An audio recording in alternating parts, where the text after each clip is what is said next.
Gene Codes, Session 9. I'm really spacing these gene codes out because it gives me time to really relax and reflect and kind of prepare myself for the next session. I would like to have a stronger pace in these, but you know what it is? At the moment, I'm slowly grinding through the overviews, the introductory sessions about the different kinds of gene codes that I'm into and that I will get further into in the future. I think there will be more sessions. Once I finish these introductories, then I can kind of go more with the flow of consciousness of what it is that is most relevant in the gene codes. There's a lot of gene codes. There's just, if all of these gene codes that we're on session 9 now, and we're dealing with the 7 intelligences. This session is going to be dedicated to the 7 intelligences. And we're already on session 9, and we're still going through introductory ideas that have a whole lot more depth to them. So I like to get right into things. That way we can have quick sessions for now and get into the overview of what we could go delve deeper into. Again, human nature is my passion. And so with all of these systems, I'm able to better understand anything in life that is affected or impacted by human thinking, human psychology, human behavior, or human activity. Now, the 7 intelligences, this really began years ago for me when I started delving into a system known as EFT, Emotional Freedom Technique. It was and is, I still use it today. It's a very powerful system for helping to deal with the unblocking of energetic, emotional traumas and blockages that we have within us. But I'm not going to get into that. I'm just going to say that that's where it started for me, because the developer of EFT was really big into NLP. We have all these 3-letter words, all these abbreviations and acronyms, and when he talked about NLP, neuro-linguistic programming, I naturally got interested in that as well, because he used that was an important part for understanding the people that he was dealing with whenever he goes into therapeutic sessions, to best understand how to communicate and how the person communicates back. Now, NLP was something that was basically invented. I remember the creator of NLP basically said, I just made it up. I just made the word up because people kept asking. I forget what his name is. Richard something, Branson or something. I forget what his name is, but he's eclectic, and he's a very interesting individual, but he knew a lot about these kinds of ways that the mind works and ways that the brain works. I don't know what his specialty was, but one day he was asked, well, what do you call what it is that what is your specialty called? And he just said, well, neuro-linguistic programming. He confessed, he said, I just made it up. So it became a big thing. And one of the major things that I took from neuro-linguistic programming, the thing that really hit me the hardest, was the way that you can look at the way that people express themselves by 3 main avenues. And they are the auditory, the kinesthetic, and the visual. And I found that very, very fascinating and useful, because in the ways in communicating, because I used to help people. I don't like to call myself a therapist because I never qualified. I never went to school. I was self-taught. And because I got very good at what I did, my friends kept telling me, you really need to set up your own practice. And I took that advice and I said, okay, I will give this a try. And I did. I had my own practice and I got really good at it. And this was one of the avenues that was really important for me to understand how to best communicate with another person and how to best get the other person to communicate back to me.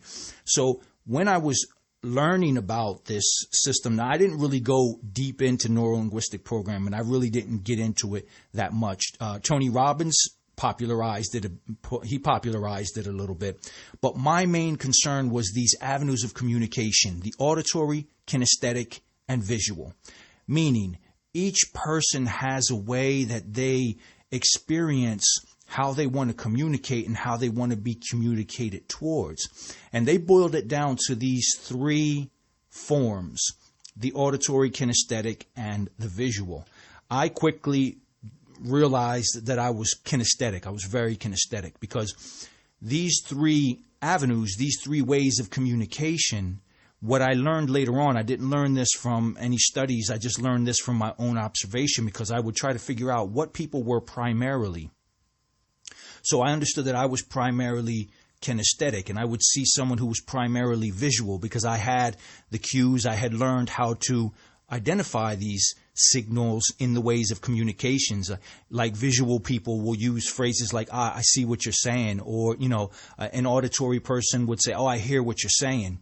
Or a kinesthetic person, I feel that. I feel what you're saying. You understand? There's a way of communicating through these different avenues that are somehow connected to us energetically. But then what I started noticing, because I asked myself, okay, well, a visual artist, how is it that a visual artist either becomes a painter with a lot of elaborate colors or a sculptor? And then I started to think, okay, well, isn't the sculptor using their physical touch, their physical body?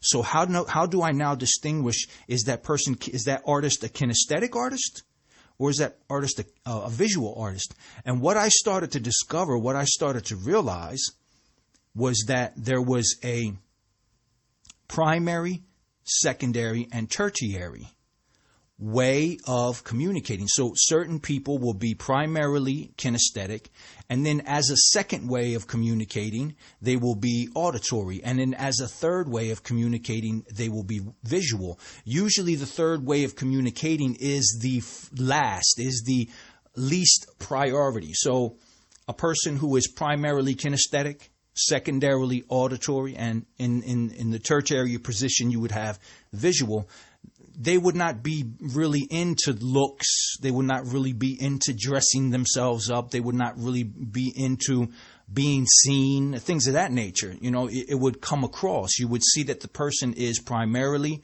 a touchy person. And then in second place, it's a person who likes to talk a lot because they're auditory.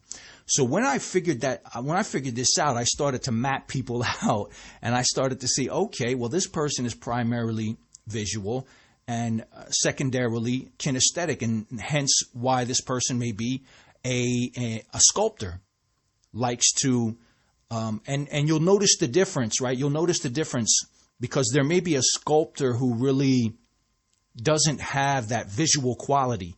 So the sculpture will be unique, but it won't have those details, those kind of Michelangelo details that you see in those sculptures.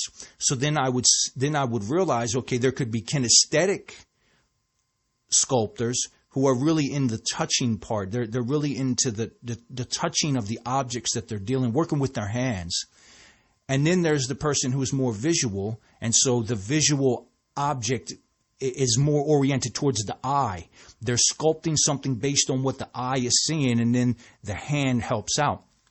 So as you can see, this really helped me out a lot, because when I was dealing with people in therapeutic sessions, if I quickly understood that the person was a visual person, then what I would have the person do is use a lot of visual cues. I would have that person describe visually what the problem is, describe or detail or tell me about what they're seeing and how they're seeing it. What are the colors and things of that nature? Because in the kind of therapy that I used to do, there was a lot of recalling of memories involved. It was very important to recall the past and connect these things. So if the person was more auditory, I wouldn't deal so much with visual images and pictures. I would deal with words. I would say, what kind of words trigger you? If I say this phrase, or when that happened to you when you were young, what were the words that your parents used? Or what was that word that the teacher used that made you so upset? You understand? Because I know that I'm dealing with an auditory person. And then if I was dealing with a kinesthetic person, I would ask questions like, well, where do you feel this trauma in your body? That thing that happened to you when you were younger in school made you really sad. Where do you feel that sadness? Let's concentrate and focus on that sadness. So you understand, it really helps out when you are dealing with people in a communication, when you're trying to get somebody to communicate something difficult to you, especially if you're in a therapeutic environment. You want to use the language that is most comfortable and easy for them. And then this will go into any kind of relationship. Now, if you think about teacher-student relationship, how many teachers are frustrated because maybe in the art class, certain students are really good at drawing and others are not? Well, have they considered that maybe some of those who are drawing are more visual than others who may not be? And maybe in another class, a literature class, where somebody, the students who are more auditory love the literature, love the words, love playing with words and poetry and things of that nature, whereas others who may be more kinesthetic or introverted and kinesthetic aren't really dealing with words. So you understand, these are concepts that can really help us to interact and understand the person that we have before us and the person that we are trying to communicate with. And especially, look in relationships. In relationships, you really have to learn how to identify these avenues of communication. Because if you have a partner who is very auditory and you are very kinesthetic, then there's going to be a problem if your way of expressing love is always through touching, kissing, hugging, caressing, whereas the other person expresses that love through lots of words, compliments. And if you don't realize that, then what happens is the arguments, but you hardly ever hug me. Yeah, I know you tell me you love me all the time, but every once in a while a hug would be nice, a kiss would be nice. Don't you see how affectionate I am? Then the other person is, yeah, well, all the kissing and hugging, that's all nice and there, but I like to hear a compliment every once in a while. I like to hear how much you care about me. I like to hear. The auditory person is communicating with their main way of communicating and is hoping and wishing to have that communication returned, because it is their way not only of communicating outwardly, but of receiving communication inwardly. So even though I'm a very kinesthetic person, I'm very touchy-feely, right? I have a partner who is auditory. So I know that I consciously need to every day find those moments that now it's not faking it. This is not about faking it. It's that when I get that sensation of wanting to express my affection and my love, I feel that kinesthetically. And then so I reach out and I want to give her a kiss and I want to give her a hug. But in that moment, I also know that this love that I'm feeling towards her can also be expressed in words. And so I do both simultaneously, because I want to express my love how I'm feeling it for myself, but I want her to receive what it is that she is more oriented towards receiving. She will obviously incorporate that more. It'll be more amplified. I can give her a kiss, but if I give her a kiss and say, hey, I love you, then trust me, that kiss is amplified 100 times over, because her auditory nature receives the communication of love in a more amplified way. So as I looked into these things, there were these three main ones were really what hit me the hardest. But then what I discovered later on, as I started to look into the roots of these, I was looking to find out, more about did somebody study this? Is there any academic papers? Is there any study, any field? And what I came across was one of the originators, Howard Gardner, PhD, he wrote Frames of Mind, in which he talked about these kinds of intelligences. He calls it an intelligence. So you will have a kinesthetic intelligence. So your intelligence is more expressed towards touch, and you learn better through touch. It's really fascinating. It really is. Trust me, all of these gene codes take you into a whole different dimension when it comes to understanding yourself, other people, and how to interact. So these are really forms of intelligence. And what Gardner laid out is that he believes that there are 7. He demonstrated that there are not just 3, but 7 intelligences. And it's sometimes it's difficult because we're so accustomed to saying intelligence in the plural, in the singular. It's very rare that we use intelligences in the plural. So I find it's kind of, because of how the ending, the intelligences, it sounds strange when I say it. But the 7 intelligences are basically what I was saying, and so we have the auditory intelligence, which is you expressing yourself verbally, and I just talked about that. And those are people words are important. So they love to speak. They're very chit-chatty, especially if they're extroverted. So they talk a lot, and words are important. They look up words in the dictionary. If they hear a word on television that they never heard before, they'll jot it down. They'll memorize it. When they're driving around town, they'll read all the signs inadvertently. They'll just kind of automatically, they are attracted to words, and words are very important for them. And so reading and things of that nature are big in their life, and they expect this, and this is the best way that they receive. So the best way to teach a person like that is through words, through having that person write. Those people, may become poets, or may become involved in literature or public speaking. This is that level of intelligence. Then what you have is the visual intelligence, which I just talked about, which is it's oriented towards sight. It's oriented towards the mind's eye, thinking in terms of pictures and noticing things in your sight. And it's also has to do with being seen. So people who are visual, they love to express their love through the sharing of gifts. Things that can be seen. So things that are visual are very important. So people who have this kind of intelligence, they like to be looked at in the eyes. If a romantic partner doesn't kiss them, doesn't say "I love you," but just stares into their eyes with the love that they are expressing and feeling, that is an equivalent for a person that is visual. That is an equivalent. That is just fine. That is perfect, actually.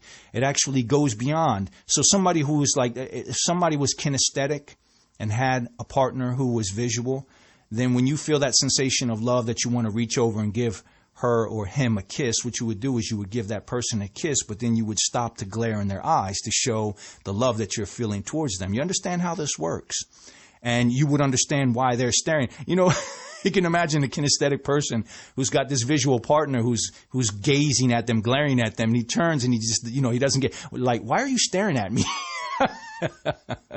Because that is the visual's way of communicating, through the eyes, through how you dress up and how you show the word show your love, visually show your love towards that person.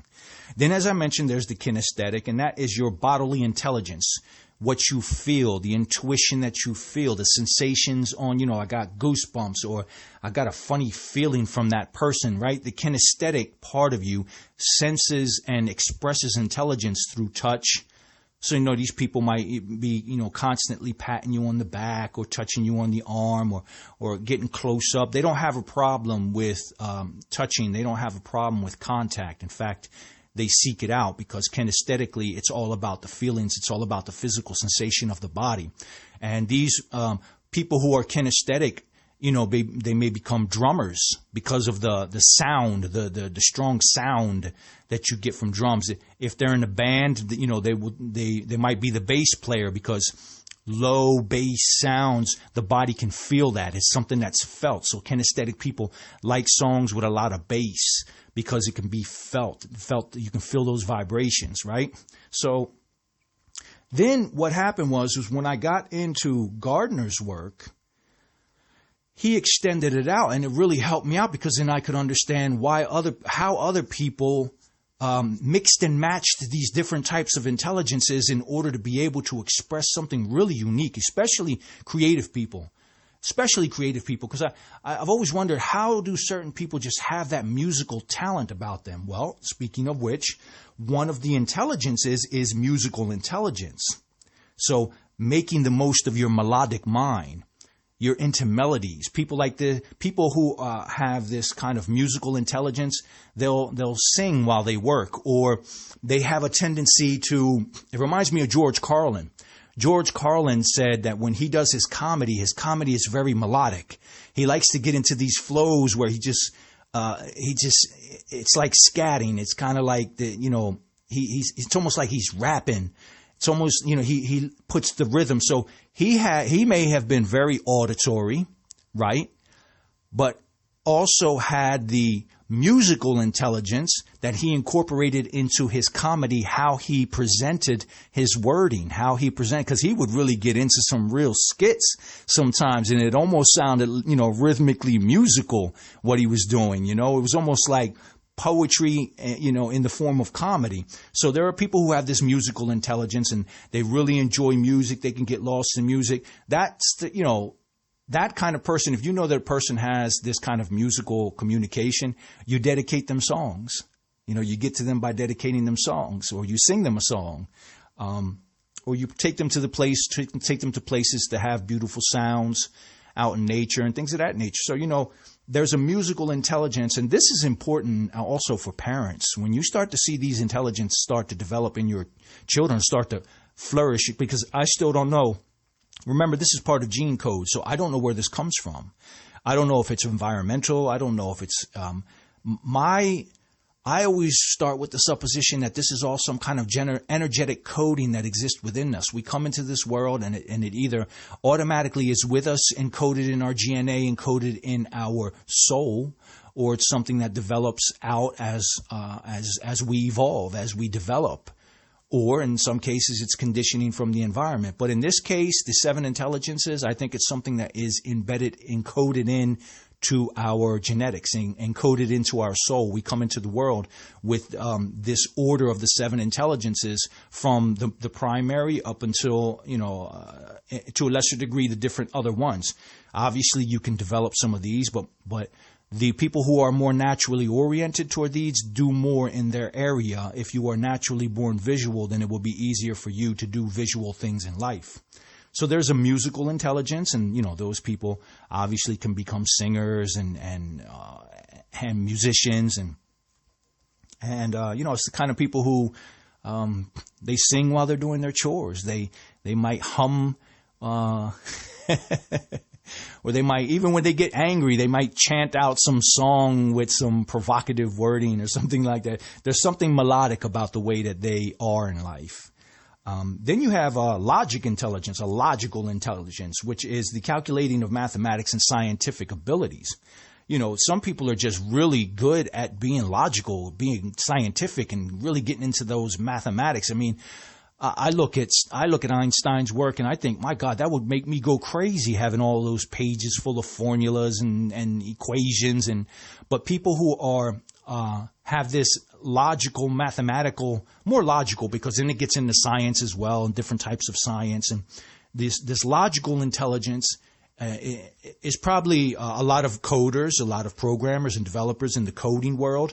They have this naturally within them, so it makes it easier for them to be able to delve into this world. One problem, however, is that it makes their communication a little off-putting sometimes, because you can be too logical, too scientific, too formulaic, and if you don't understand that the other person is not like that or does not have this natural tendency, then the communication comes across a little off.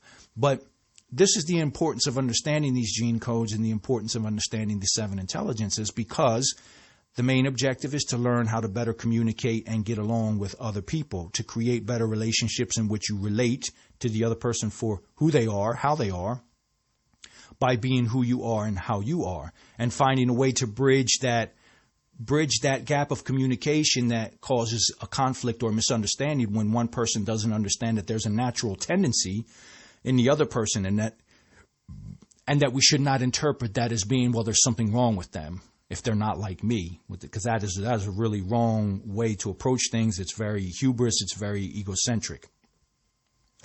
Then we have people smart. I like this one, social intelligence, something that I'm not really that good at. I don't have this high up on my list. because I love interacting with people, but I'm not really sociable. I don't like social environments. I don't like to be in groups of people where we're just sitting around chit-chatting, bullshitting away. I'm not that social when it comes to certain things like that. But the social intelligence is the ability to connect with your social sense, your sense of other people, wanting to be in groups. Friendliness. These are the people who are really easy to befriend other people. They just kind of filter, they just kind of ease their way into groups and, hey guys, what are you talking about? Oh yeah, well, I did that thing. They can easily ease their way, whereas I'm the kind of guy who would just kind of be leaning up against the wall and hoping nobody says nothing to me. I'm really a nomadic type, man. But that doesn't mean that I don't socialize. I do know how to socialize, but it's not one of my instinctual, it's not one of my natural intelligences. Whereas for other people, it is very natural for them to be able to do these kinds of things. So as you can see, as we go through these intelligences, you can see where in certain areas of life, some of these intelligences really can help a person to excel in what it is that they're doing. And it's also very important to understand that if you have a primary intelligence and you are not doing things in life that will help to continue to help to better flow outward, express out that intelligence, you're going to deal with a lot of conflict. You're going to deal with a lot of internal conflict and external conflict because you're not communicating or expressing your natural way of being. And then you have what is known as like a self-smart. That's the intrapersonal intellect. It's developing your sense of self where you know who you are. You're very introspective and you reflect on who you are, why you are the way you are, why you believe things, why you don't believe other things. So it's really a self. And trust me, it may for some people seem like it's a self-evident thing, but there are a lot of people out there who are not introspective. They are externally oriented. They don't look at themselves. They don't look within themselves. They don't reflect on themselves. They reflect outwardly to understand what other people think about them. So they will be more socially intelligent. But the intrapersonal intelligence, they lack that for this reason or another reason or other reason. And there are people who are naturally oriented towards that because they tend to be, by nature, more introspective. So this is a form of intelligence that allows for certain people to really delve in and know themselves and know their inner processes so that they can share those with other people. And, again, another form of intelligence in which you have to understand the other person. If they are that way, then they need time alone. They need time to be introspective. Now, what has been added recently, and these are not yet confirmed, but there is the possibility of 2 other intelligences, so that we can possibly be looking at 9 intelligences. But I love the number 7. I see a lot of divinity in the number 7, but that doesn't mean that I would not, I would not venture out of 7, because I like the number, because 9 is also a very important number.